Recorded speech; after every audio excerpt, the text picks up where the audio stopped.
চারিদিকে হৈ হৈ পড়ে গেছে। ওরে, গায়ে হলুদ পাঠিয়েও বর এলো না। বর পালিয়েছে। ফাঁকা পালকি ফেরত পাঠিয়েছে পাত্রপক্ষ। কন্যার বাড়িতে হুলুস্থুল পড়ে গেছে। পাত্রী লগ্নভ্রষ্টা হবার ভয়ে মেয়ের বাবা মাথায় হাত দিয়ে বসে আছে। পাড়ার দাদা কাকারা জমিদার কন্যা ব্রজসুন্দরীর জন্য বুড়ো হাবড়া দোজবড়ে যা হোক একটা বর খুঁজতে বেরিয়েছে। 14 বছরের ব্রজসুন্দরী ভাবছে, তাকে কি গলায় দড়ি দিয়ে মরতে হবে নাকি পুকুরে ডুব দিয়ে। নিজের ন্যাকড়া জড়ানো মাটির পুতুলগুলোর গায়ে আর একবার হাত বুলিয়ে নিল ও। পাত্র নাকি পেশায় ডাক্তার ছিল। ছেলের পরোপকারী মানসিকতা আর সংসার ত্যাগের বাসনা থেকেই ছেলের মা ব্রজসুন্দরীর মতো ডাকসাইটে সুন্দরী মেয়ের সঙ্গে বিয়ে দিয়ে সংসারে ছেলের মন বসাতে চেয়েছিলেন। কিন্তু বাস্তবে হলো বিপরীত। বিয়ের দিন সন্ধেবেলা কন্যাপক্ষের পাঠানো পালকিতে ওঠার আগেই পাত্র চম্পট দিয়েছে সকলের পাহারাদারি এড়িয়ে। সময়টা তো স্বাধীনতার কয়েক বছর আগে। সাহেব সুবই তখন দেশ ভর্তি। ব্রজসুন্দরীও মোটা কাপড় পরব, বিদেশি কাপড় বর্জন করব এই দলে নাম লিখিয়ে সকলের সঙ্গে চরকাও ঘুরিয়েছিল। মেয়েদের তখন লেখাপড়া শেখার মতো পাপ আর কিছুই নেই। মেয়েদের আলাদা স্কুলও তখন কোটালপুরে তৈরি হয়নি। ব্রজসুন্দরীর দাদুর দানের স্কুল বলেই ওকে শিক্ষকরা কিছু বলেনি। তবে ক্লাস 7 পরই চারিদিকে কথা উঠল, বয়স্ক মেয়ের বিয়ে না দিয়ে ছেলেদের সঙ্গে স্কুলে পাঠাচ্ছে ভবতোষ সামন্ত। ছি ছি, কি লজ্জার কথা। ব্রজসুন্দরীর স্কুল বন্ধ হলো। বিয়ের জন্য পাত্র দেখা শুরু হলো। নিজের বইগুলোকেও আর একবার আঁকড়ে ধরল ব্রজসুন্দরী। লগ্নভ্রষ্টা মেয়ের বাবা মাকে কিংবা মেয়েকে পৃথিবী থেকে চলে যেতেই হবে, না হলে ওদের এক ঘরে করে দেবে, জল আলাদা করে দেবে। আরও ছোট ছোট ভাই বোনদের কথা ভেবে ব্রজসুন্দরী নিজের মৃত্যুকেই শ্রেয় মনে করল। মা বলতো, আমার ব্রজ এত ফর্সা, এত সুন্দরী, আমিও আমার ব্রজর জন্য একটি টুকটুকে বর আনব। কালো ছেলে আমার ব্রজর পাশে বড় বেমানান। বর কেমন হয় তা পুতুল খেলায় বুঝেছে। এতকাল তো অমলাওয়ালার ছেলের সঙ্গে ব্রজসুন্দরীর মেয়ের বিয়ে হয়েছে, তাই ব্রজ খুব ভালো করেই জানে বিয়ের পর একটা লোকের সঙ্গে বাবা মাকে ছেড়ে চলে যেতে হবে। যার সাথে যেতে হবে সেই হবে ব্রজর বর। কিন্তু এ তো সুন্দরী দুধে আলতা রঙের মেয়ের যে বর জুটবে না, সেটা বোধহয় কোটালপুর গ্রামের কেউই জানতো না। বেনারসিটা খুলে হালকা হয়ে টুলে উঠে গলায় কাপড়টা জড়াবে ব্রজ।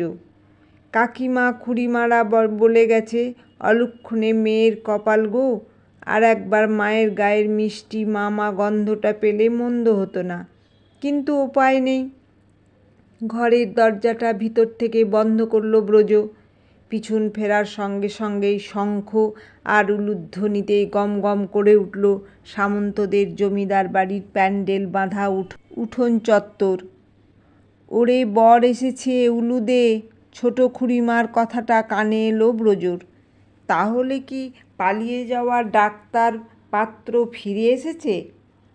হয়তো লগ্নভ্রষ্টা মেয়েকে আত্মহত্যার হাত থেকে বাঁচাতে এসেছে। প্রাণ বাঁচানোই তো তার ধর্ম। ব্রজর দরজায় ধাক্কা পড়ল। দরজা খুলতেই জেঠিমা, খুড়িমা, পাড়ার দিদিরা ঢুকল। খুড়িমা বলল, কেঁদে কেঁদে তো চোখের কাজল ঘেঁটে ফেলেছিস। আর একটু পাউডার মাখিয়ে সাজিয়ে দিল ব্রজকে। চারিদিকে সবাই আছে, শুধু ব্রজর চোখ দুটো যাকে খুঁজছে সেই মাকেই খুঁজে পাচ্ছে না ব্রজ। বিয়ের আসরে যাবার পথে একবার যেন মনে হলো মা এখনও মাথায় হাত দিয়ে কাঁদছে। আরে, মাকে কেউ এখনও কেন বলেনি যে বর ফিরে এসেছে? পান পাতায় মুখ ঢাকা আর মুখে কুলু পেঁটে নাকি বিয়ের আসরে যেতে হয়।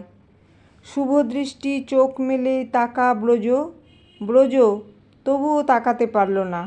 শুধু সিঁদুর দানের সময় দেখল একটা আবলুস কাঠের মতো কালো হাত তার সিঁথিতে সিঁদুর আঁকছে। চমকে উঠল ব্রজসুন্দরী। তার দুধে আলতা রঙে যেন একটু ছোপও পড়ল ওই কালচে রঙের। মা যে বলেছিল ফর্সা টুকটুকে হয়েছে তার বর, মুখ খুলতে বারণ করেছে খুড়িমারা, কিন্তু চোখের জল তো অবাধ্য, তাই সেটা ব্রজর গাল বেয়ে গড়িয়েই চলেছে। রাতের অন্ধকারে তার বরের শুধু চোখ দুটোই জ্বলছিল যেন। দিনের আলোয় দেখল চোখ, নাক কাটা কাটা, এক মাথা চুল। বায়োস্কোপের নায়কের মতোই তার চুলের বাহার। একবার টকিজে একটা বায়োস্কোপ দেখেছিল ব্রজসুন্দরী। এ ছেলেও ধুতি নয়, সে সাহেবদের মতো প্যান্ট শার্ট পরে আছে, কিন্তু গায়ের রঙটা বড় কালো। এ মানুষ যে তাদের কোটালপুরের নয় তা ব্রজর বুঝতে অসুবিধা হলো না। ওর কথাগুলো হিরোর মতোই। ছেলেটির নাম কানাইলাল রায়। সে সাহেবদের কোম্পানিতে চাকরি করে। মুখে ইংরাজি ফুটছে।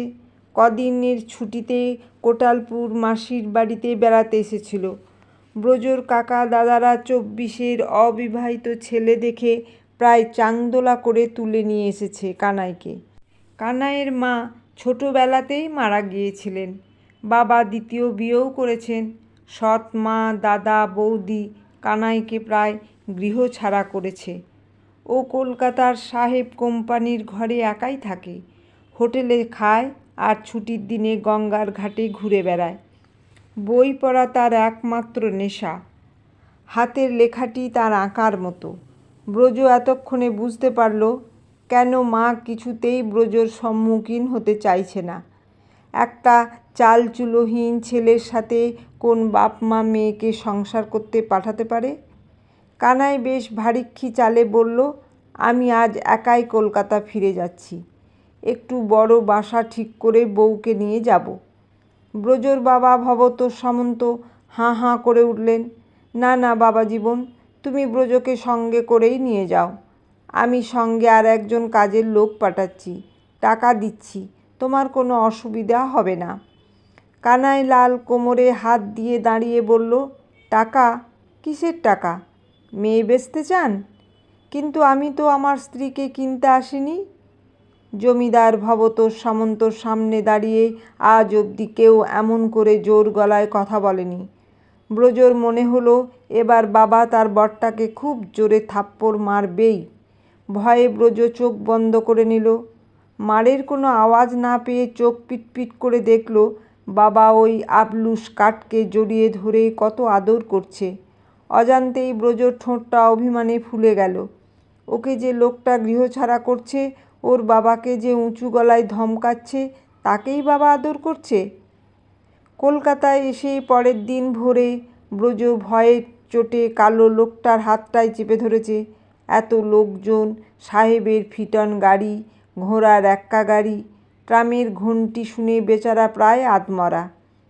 কানাইলাল বউকে সান্ত্বনা দিয়ে বলল, তুমি যদি দুষ্টুমি না করো তাহলে ওই মাথায় হ্যাট পরা পুলিশগুলো তোমাকে কিছুটি বলবে না।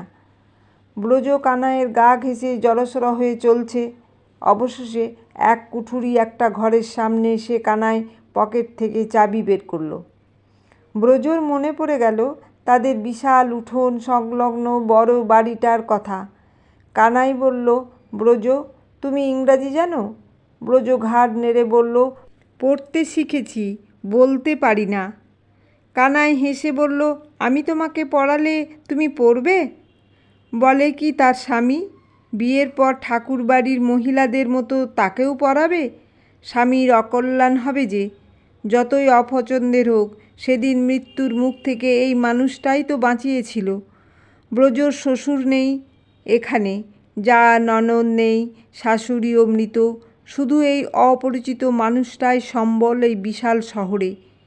কানাই ব্রজকে ঘরে ঢুকিয়ে দিয়েই বেরিয়েছে প্রয়োজনীয় কিছু টুকিটাকি কিনতে। ব্রজর সঙ্গে যে বড় ট্রাঙ্কটা ছিল সেটা খুলেই ব্রজ বুঝেছে মা ওর জামা কাপড় ছাড়াও কিছু নিত্য প্রয়োজনীয় জিনিস ভরে দিয়েছে। ব্রজ এই বছরই রজস্বলা হয়েছে, তাই লজ্জাবোধটাও এসেছে মনে। কানাইয়ের একটাই কাঠের আলমারি, তাতে বই খাতা থেকে জামা কাপড় সবই বর্তমান। ব্রজ এক মনে ঘরটাকে গুছিয়ে চলেছে। কাঠের তক্তাতে নতুন চাদর বিছিয়ে কাঠের টেবিলে চীনামাটির ফুলদানিটা ঝেড়ে গুছিয়ে রাখল। কানাই একটা ব্যাগে করে অনেক কিছু কিনে এনেছে। ঘরে ঢুকেই বলল, আমি কি ঠিক ঠিকানায় এলাম? এত গোছানো ঘর তো এই শর্মার নয়। কোনো পুরুষের সঙ্গে এই প্রথম এত কাছাকাছি রয়েছে ব্রজ। তবে মানুষটাকে আর ভয় করছে না। মেটে চচ্চড়ি আর ভাত, ডাল সবজি কিনে এনেছে ও। দুজনে বসে খেয়ে নিল। শুরু হলো ব্রজর পুতুল খেলার সংসার। যে সংসারে কারোর চোখ রাঙানি নেই, শুধু কানাইয়ের প্রশ্রয় আছে। নতুন হাঁড়িতে যেদিন ব্রজ প্রথম ভাত রাঁধল, সেদিন কানাই তৃপ্তির ঢেকুর তুলে বলেছিল, আমার মতো অপদার্থর আবার এমন রাজকন্যার মতো বউ, এমন তার রান্নার স্বাদ, দ্রৌপদী হার মানাবে। লজ্জায় রাঙা হয়ে উঠেছিল ব্রজর গাল দুটো। কদিন পরেই এক মেম সাহেব এসে হাজির। সে নাকি বিকেলের দিকে ব্রজকে পড়াবে। ব্রজর এতদিনে লুকিয়ে রাখা শখটাও পূরণ করে দিচ্ছে এই মানুষটা। এক ছুটির দিনে ব্রজকে নিয়ে কানাই লাল গেল গড়ের মাঠে হাওয়া খেতে। দুজনেই গল্প করছে আর বাদাম চিবোচ্ছে। এমন সময় কয়েকটা লম্বা জুলপির ছেলে এসে ঘিরে ধরল ওদের। কথা নেই বার্তা নেই, কানাইয়ের কলার ধরে টানছে। মুখে বলছে, শালা কালা আদমি, লোকের সুন্দরী বউকে ভাগিয়ে নিয়ে এসেছিস। ব্রজ কোনো দিকে না তাকিয়ে এক ছুটে দূরে দাঁড়িয়ে থাকা মাথায় টুপি পরা পুলিশদের ডাকল। তারা আসতেই ব্রজ বলল, এটাই আমার স্বামী, কেউ আমাকে ভাগায়নি। পুলিশের ডান্ডার বাড়ি খেয়ে তবে তারা ভাগল। কানাই সেদিন রাতে ব্রজর নরম শরীরটা বুকের মধ্যে জড়িয়ে ধরে বলল, আর একবার কানে কানে বলো তো, ওই মাঠের পুলিশগুলোকে যেটা বললে। অতগুলো পর পুরুষের সামনে দাঁড়িয়ে যেটা জোর গলায় বলেছিল ব্রজ। এখন পুরুষালী শরীরের ঘ্রাণ নিতে নিতে অবশ ইন্দ্রিয়রা কথা বলতে নিষেধ করল যেন। বাবার চিঠি হাতে মহেশ কাকা হাজির হয়েছে ব্রজর বাসায়। কোটালপুরের বাড়িতে কালী পুজো আছে, তাই ওদের দুজনকে নিয়ে যেতে এসেছে। কানাইয়ের সাহেবি অফিসে ছুটি পাওয়া যাবে না বলে ব্রজ একাই চলল বাপের বাড়ি। কানাই বলল, দেখো ব্রজ সুন্দরী, বাপের বাড়ির সখীদের পেয়ে এই কালো আদমিটিকে যেন ভুলে যেও না। ব্রজর তখন আনন্দের শেষ নেই।